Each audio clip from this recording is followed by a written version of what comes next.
Thank you for being with us. Our top story tonight, new this evening, Republicans are demanding answers from the Biden administration. This after a major U.S. military hospital canceled a long-standing contract with Franciscan friars who minister to veterans and U.S. service members. Capitol Hill correspondent Erik Rosales joins us now with the latest on a story we have been following right from the beginning. Erik?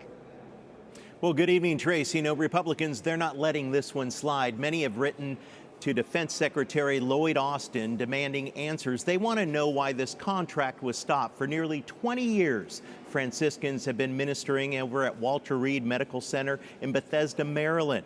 They've been able to help many of the soldiers there. But what's worse is the cease and desist letter actually came just hours before Holy Week began. I think this is outrageous. This is one of the best hospitals for our military men and women, and not to have the chaplains available through the Friars is just, how dare they do this? Republican Congressman French Hill has yet to receive a response from the Secretary of Defense. He tells EWTN News Nightly, quote, "As a devout Catholic, these actions were unimaginable.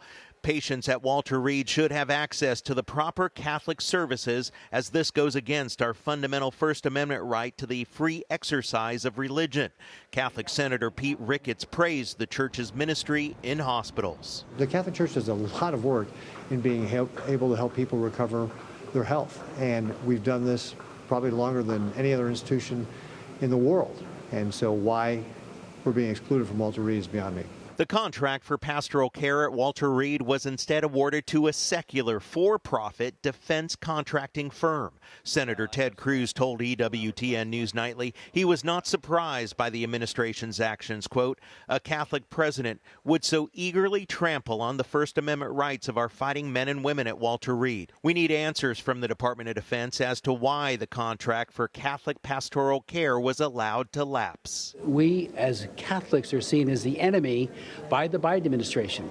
Despite the lip service he plays to his own faith, the entirety of his administration is profoundly anti-Christian and anti-Catholic.